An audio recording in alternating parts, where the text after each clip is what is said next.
మైసూర్ పక్, లడ్డు, బుందీ, మిక్సర్ తయారీ యూనిట్ను ఏర్పాటు చేయడంపై మా గైడ్కు స్వాగతం. ఈ వీడియోలో అవసరమైన ప్రారంభ పెట్టుబడిని 2 వర్గాలుగా విభజిస్తాము. స్థిర మూలధనం మరియు పని మూలధనం. మొదట స్థిర మూలధనం గురించి మాట్లాడుకుందాం. ఒక చిన్న పరిమాణ యూనిట్ కోసం మీకు 2,40,000 రూపాయలు స్థిర మూలధనం అవసరం. ఒక మధ్య తరహా యూనిట్ కోసం మీకు 6 లక్షల రూపాయల స్థిర మూలధనం అవసరం. ఇందులో భవనం, యంత్రాలు, పరికరాలు వంటి దీర్ఘకాలిక ఆస్తులలో పెట్టుబడి ఉంటుంది. అవసరమైన మరమ్మతులు, అంతర్గత పని మరియు ఫర్నిచర్తో పూర్తి చేసిన భవనం లేదా షెడ్ను ఏర్పాటు చేయడం గురించి మేము మాట్లాడుతున్నాము. గుర్తుంచుకోండి, మేము ఇప్పటికే మునుపటి వీడియోలో యంత్రాలు మరియు పరికరాల గురించి చర్చించాము. బీమా, లైసెన్సులు మరియు అనుమతులు వంటి ఖర్చులు కూడా స్థిర మూలధనంలో చేర్చబడతాయి. తరువాత మనకు వర్కింగ్ క్యాపిటల్ ఉంది. ఇది మీ రోజువారీ కార్యకలాపాలకు చాలా అవసరం. ఇది చేతిలో ఉన్న నగదును, సుమారు 5 రోజుల జాబితాని కవర్ చేస్తుంది. ఒక చిన్న పరిమాణ యూనిట్ కోసం మీకు 1 లక్ష రూపాయల వరకు పని మూలధనం అవసరం. ఒక మధ్య తరహా యూనిట్ కోసం మీకు 1 లక్ష రూపాయల పని మూలధనం అవసరం. కొనుగోళ్లన్నీ నగదు రూపంలో జరిగాయని మేము భావిస్తున్నాము.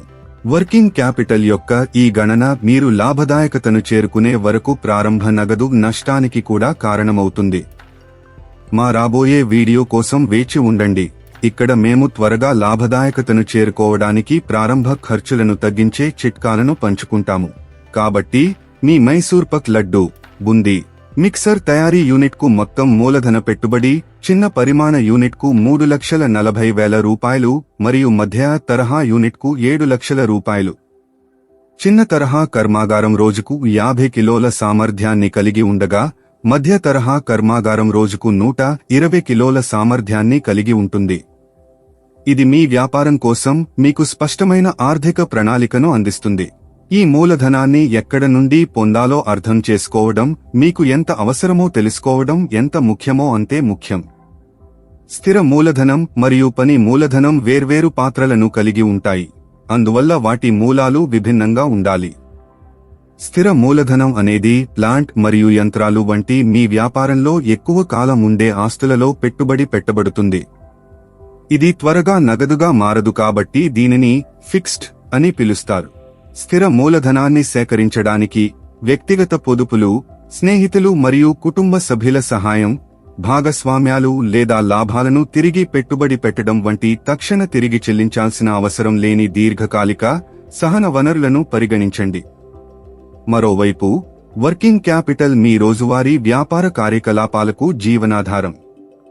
మీరు ముడి పదార్థాలను కొనుగోలు చేయడానికి మరియు నిర్వహణ ఖర్చులను భరించడానికి దీనిని ఉపయోగిస్తారు.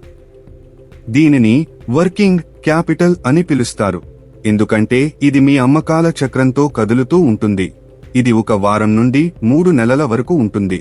దీనికి తగిన వనరులు స్వల్పకాలికం నుండి మధ్యకాలికం కావచ్చు, బహుశా స్థిర చెల్లింపులను కలిగి ఉండవచ్చు. ఎంపికలలో కమ్యూనిటీ సంస్థ రుణాలు లేదా తక్కువ వడ్డీ రేట్లతో బ్యాంకుల నుండి ఓవర్ డ్రాఫ్ట్ మరియు నగదు క్రెడిట్ సౌకర్యాలు ఉన్నాయి. ఈ ఆర్థిక ప్రణాళిక వ్యూహంతో మీరు విజయవంతమైన మైసూర్ పక్, లడ్డు, బుందీ, మిక్సర్ తయారీ విభాగాన్ని స్థాపించే మార్గంలో ఉన్నారు.